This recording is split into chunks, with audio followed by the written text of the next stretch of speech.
მიმდინარეობს საგაზაფხულო სამუშაოები რაიონებში და რა ტიპის ხელშეწყობას თავაზობს სახელმწიფო ფერმერებს. ეკონომისტრის სტუმარია სოფლის მეურნეობის პროდუქტების მართვის სააგენტოს დირექტორის მოადგილე არჩილ ბუკია. ბატონო არჩილ, მოგესალმებით. გამარჯობათ.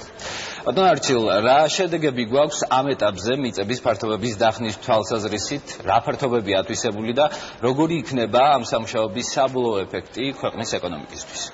მოგეხსენებათ, რომ მცირემიწიან ფერმერთა ხელშეწყობის პროექტი უკვე ძალაში შევიდა და ნელ-ნელა ფართოვდება. დღევანდელი მდგომარეობით პროექტის ფარგლებში უკვე მოხსნილია 101,000 ჰექტარზე მეტი მიწის ფართობები, ესე როგორც დასავლეთ ასევე აღმოსავლეთ საქართველოში.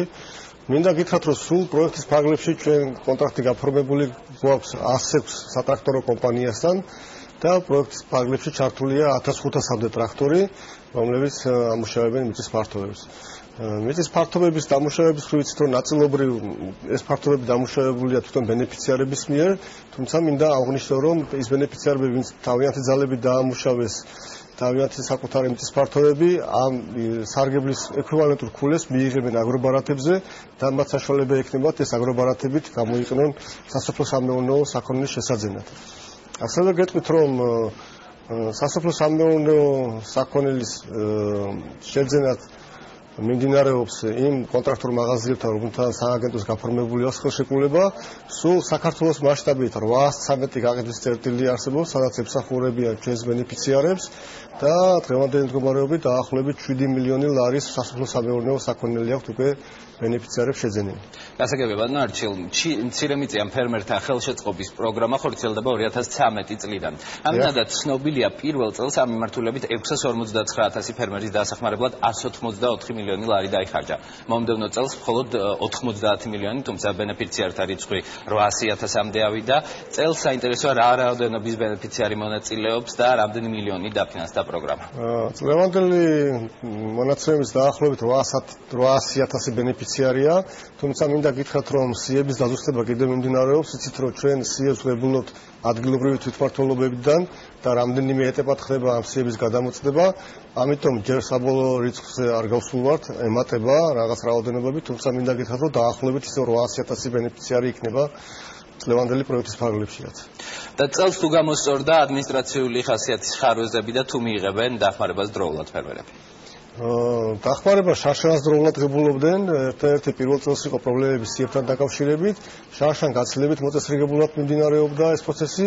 წელს კიდევ უფრო დახვეწილია და ადგილობრივი თვითმმართველობებიდან უფრო მაღალი ხარისხის და გადამოწმებულ სიებს ღებულობთ, რაც საშუალებას გაძლევთ, რომ დროულად მიიღონ ყველა იმ ბენეფიციარებმა მათთვის განკუთვნილი სარგებლობები, ვისაც უფლება აქვს, რომ ამ პროექტში მონაწილეობა მიიღონ.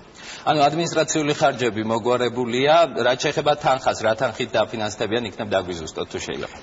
გეტყვით, რომ ის ფერმერები, ვისაც გააცნიათ მიწის ნაკვეთები 0.25 მიასედიდან 1.25 მიასედი ჰექტარის ჩათვლით, ისინი მიიღებენ ხვნის სამუშაოებს და ჩვენ დაუსუბსიდირებთ ამ ხვნის სამუშაოებს. ხოლო ის ფერმერები, ვისაც აქვთ მიწის ფართობები 0-დან 0.25 მიასედი ჰექტარის ჩათვლით, მიიღებენ 50 ქულას, რაც შეესაბამება არის 50 ლარის ექვივალენტი და შესაძლებლობა ექნებათ ამ თანხის ფარგლებში შეეძინონ სასოფლო-სამეურნეო საქონელი. ეს გახლავთ სასუქები, სათესლებასალა და სხვადასხვა სახის შხამქიმიკატები. ბატონო არჩილ, რამდენადაც ცნობილია წელს მცირემიწიან ფერმერთა დახმარების პროგრამის ამ ფორმით არსებობის ბოლო წელია და მთავრობა მომავალი წლიდან მის შეცვლას აპირებს. რამ განაპირობა ასეთი გადაწყვეტილება? თქვენ იცით, რომ თავიდან როცა მთავრობა დაანონსა ეს პროგრამა, თავიდანვე გასაზღვრული იყო, რომ პროგრამა იქნებოდა 3 წლიანი და მისი ბიუჯეტი წლიდან წლამდე შემცირდებოდა. ამიტომ ეს წინასწარ გასაზღვრული იყო, რომ ეს პროგრამა მხოლოდ 3 წლიანი იქნებოდა.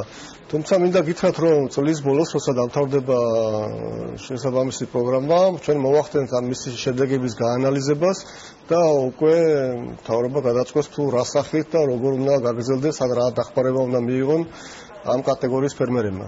ანუ ჯერჯერობით კონკრეტული გეგმა არ არსებობს. რა თქმა უნდა, ჯერჯერობით კონკრეტული გეგმა არ არსებობს, ყველაფერი დამოკიდებული იქნება იმ ანალიზზე, რომელიც მოვახდენთ შედეგების გაანალიზებას და შემდეგ იქნება გადაწყვეტილება მიღებული. გასაგებია, ზოგადად ამ პროგრამის კრიტიკოსები მიუთითებდნენ, რომ სახელმწიფოს მხრიდან ფერმერთა დახმარების პროგრამას მაშინ აქვს აზრი, როდესაც კაფეოდ განსაზღვრულია ფერმერის სტატუსი, ამიტომ ეს უფრო სოციალური დახმარების პროგრამაა, ვიდრე ფერმერის როგორც მეწარმის მხარდასაჭერი მეთოდი. თუ კი მომავალი წლიდან ეს პროექტი აღარ იმუშავებს, რა მდგომარეობაში აღმოჩნდა ვრცელდება 800,000-მდე წვრილი ფერმერი. თქვენ იცით რომ ამ პროექტის გარდა ჩვენი სააგენტო ბევრ სხვადასხვა პროექტს ახორციელებს, როგორც არის შეღავათიანი აგროკრედიტი, როგორც არის საგრანტო პროექტი, რომელიც ხელს უწყობს გადამამუშავებელი საწარმოების შექმნას, ასევე მოგეხსენებათ რომ სულ ახლახან დაახლოებით 1 თვის წინ ჩვენ დავიწყეთ ახალი პროექტის განხორციელება, ეს გახლავთ პროექტი დანერგე მომავალი, სადაც ჩვენ ხელს უწყობთ ფერმერებს, რომ მან თავიანთ საკუთარ მიწის ნაკვეთებზე გააშენონ მრავალწლიანი ნარგავები, ბაღები, რომელიც მათ ხელს შეუწყობს მათი შემოსავლების ზრდას. გასაგებია, მარტიდან სოფლის მეურნეობის პროექტების მართვის სააგენტომ დაიწყო ახალი პროგრამა დანერგე მომავალი, რომლის ფარგლებშიც 2 წლის განმავლობაში 15 მილიონი ლარი დაიხარჯება მრავალწლიანი ბაღებისა და სანერგე მეურნეობების მოსაწყობად. ამჟამად რა ეტაპზეა მისი განხორციელება და ვის შეუძლია ამ პროგრამაში მონაწილეობა? პროექტი, როგორც თქვენ ბრძანეთ, დაიწყო დაახლოებით 1 თვის წინ. ჩვენ უკვე 6 განაცხადი მივიღეთ ბაღების გაშენების კომპონენტში და მინდა გითხრათ, რომ დაახლოებით 50 ჰექტარზე უკვე გაშენდება ამ პროექტის ფარგლებში, ამ გაზაფხულზე ბაღები. თუმცა მინდა გითხრათ, რომ ბაღის გაშენება საკმაოდ მოსამზადებელი სამუშაოების ჩატარებას მოითხოვს, ამიტომ ჩვენ ველოდებით, რომ დიდი ნაკადი სურვილების და ბენეფიციარების ჩვენ გვეყოლება მომავალ შემოდგომას და შესაბამისად მომავალ გაზაფხულს, თუმცა როგორც გითხარით, აქტიურობა ძალიან მაღალია და წელსვე უკვე ჩვენ შეგვიძლია ვთქვათ, რომ დაახლოებით 50 ჰექტარი გაშენდება პროექტის ფარგლებში. და ვის შეუძლია იყოს რომ ამ პროგრამის ბენეფიციარი? პროგრამის ბენეფიციარი შეუძლია იყოს ნებისმიერი ფერმერი, ვისაც გააჩნია საკუთრებაში მიწის ნაკვეთი. იცით რომ თავიდან გასაზრული იყო რაიონები, სადაც 5 ჰექტარზე მინიმუმ 5 ჰექტარი უნდა ყოფილიყო მიწის ნაკვეთი, რომ პროექტში მოეღო მონაწილეობა, თუმცა გარკვეული ცვლილებები შევიდა და ამ გაზაფხულისთვის იმის გამო, რომ ჩვენ გვესმის, რომ დროში ძალიან შეზღუდულები არიან ფერმერები, შეიცვალა, მიდგომა წელს ამ გაზაფხულზე შეუძლიათ ყველა მიიღოს, ვისაც 1 ჰექტარამდე მიწის ფართობები გააჩნიათ. თუმცა ასევე მინდა აღვნიშნო, რომ იმის გამო, რომ ჩვენთან მიწები არის ძალიან ფრაგმენტირებული და ყველას პატარ-პატარა მიწის ნაკვეთები აქვს, ჩვენ საშუალებას ვაძლევთ ფერმერებს გაერთიანდნენ კოოპერატივებში, მოახდინონ თავიანთი მიწის ნაკვეთების გაერთიანება და კოოპერატივის სახით მიიღონ პროექტში მონაწილეობა. ბატონო არჩილ, სად შეუძლიათ მსურველებს მოსახლეობას მიიღოს ინფორმაცია აღნიშნული პროექტის შესახებ? აღნიშნული პროექტის შესახებ ინფორმაციის მიღება შესაძლებელია ჩვენთან სააგენტოში, ასევე რაიონულ საკონსულტაციო ცენტრებშიაც. ან ჩვენი სააგენტოს ხელხაზზე 2470101 ნებისმიერ დროს 24 საათის განმავლობაში მუშაობს ჩვენი ხელხაზი, შეუძლიათ დაუკავშირდნენ ჩვენს ხელხაზს და ამომწურავი ინფორმაცია მიიღონ, ასევე ჩვენს ვებგვერდზე ინფორმაციის გავრცელების ჩვენი ერთ-ერთი არხია, ასევე სოფლის მეურნეობის სამინისტროს საკონსულტაციო ცენტრები, სადაც შეუძლიათ მიმართონ ყველა დაინტერესებულმა პირმა და მიიღონ ამომწურავი ინფორმაცია.